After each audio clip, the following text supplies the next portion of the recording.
जय माँ काली। सभी भक्तों को उम्मीद करते हैं कि माँ काली की कृपा से सभी बच्चे ठीक होंगे। तो आज बात करते हैं माँ काली के कोलकाता शक्तिपीठ मंदिर के बारे में। कुछ जानकारियाँ हम देंगे, तो वीडियो बिल्कुल भी स्किप नहीं करनी। और अगर चैनल पे पहली बार आए हो तो लाइक, कमेंट, शेयर और सब्सक्राइबर करना बिल्कुल भी मत भूलना। और आगे की जो भी जानकारियाँ हैं हम माता के बारे में आपको ज़रूर देंगे। ऐसी ऐसी वीडियो हम माता के लिए ज़रूर लेके आएंगे, ताकि हमारे सभी भक्तों के पास ऐसी वीडियो पहुँचें और माता के बारे में जो भी जानकारियाँ हैं वो ले सकें। जय माता दी। कि साल में 2 और नवरात्रियां भी आती हैं, जिनका महत्व तांत्रिक साधना और गूढ़ आध्यात्मिक प्रक्रियाओं में कहीं अधिक माना गया है। इन्हें ही कहा जाता है गुप्त नवरात्रि। ये नवरात्रे आम लोगों के लिए नहीं होते। ना तो इनका कोई बड़ा आयोजन होता है, ना ही कोई गरबा, ना ही बड़े मंदिरों में कोई विशेष सजावट। ये नवरात्रि होती हैं अंतर में उतरने की, मौन साधना की, आध्यात्मिक शक्ति को जगाने की। गुप्त नवरात्रे साल में 2 बार आते हैं, माघ मास में और आषाढ़ मास में। इनका समय इसलिए विशेष होता है क्योंकि इन दिनों प्रकृति की ऊर्जा एकदम शांत, स्थिर और अंतर्मुखी हो जाती है। और जब प्रकृति खुद ध्यान मग्न हो तो साधना का फल कई गुना अधिक हो जाता है। इन दिनों में तांत्रिक और साधक विशेष नियमों का पालन करते हैं।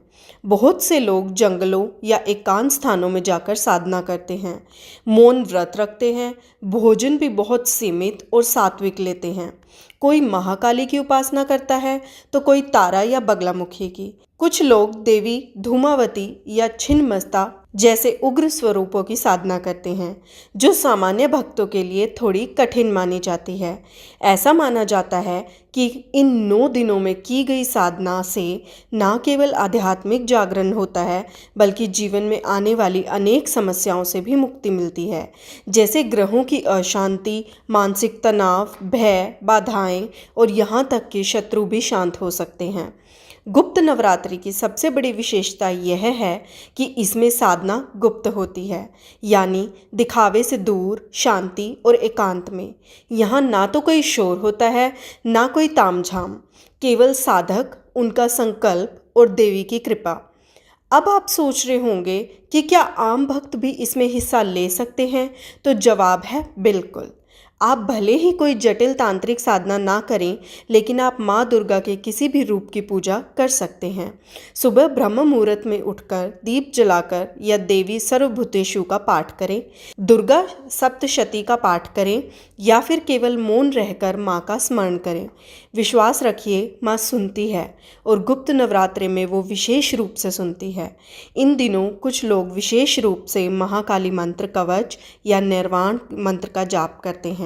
जो लोग खुद को ऊर्जा से भरना चाहते हैं, आत्मबल बढ़ाना चाहते हैं या जीवन की उलझनों को समझना चाहते हैं, उनके लिए ये समय बहुत फलदायक होता है। कुछ साधक कहते हैं कि गुप्त नवरात्रि में ध्यान के दौरान उन्हें दिव्य अद्भुत अनुभव होते हैं, जैसे कि कोई अदृश्य शक्ति पास में हो, कोई मार्गदर्शन कर रही हो, या फिर भीतर एक नई ऊर्जा जाग रही हो। ये सब संभव है, लेकिन तब जब मन पूरी तरह शांत हो, संकल्प सच्चा हो और साधना निरंतर हो। गुप्त नवरात्रि को लेकर कई रहस्य भी हैं। कहा जाता है कि कुछ सिद्ध साधक इसी समय विशेष क्रियाओं से मंत्रों को सिद्ध करते हैं। कुछ जगहों पर तो आज भी रात के समय गुप्त यज्ञ और अनुष्ठान होते हैं, जहां प्रवेश की अनुमति केवल गुरु परंपरा के शिष्यों को ही होती है। आम लोगों को उन स्थानों की भनक तक नहीं होती, क्योंकि ये साधनाएं दिखावे या भीड़ के लिए नहीं, बल्कि आत्म जागृति और ऊर्जा के नियंत्रण के लिए होती हैं।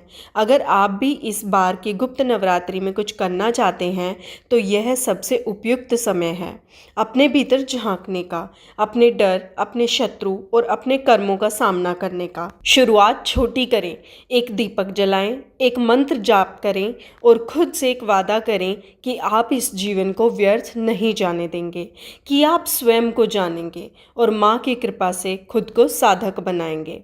गुप्त नवरात्रे का वास्तविक उद्देश्य है खुद को बदलना।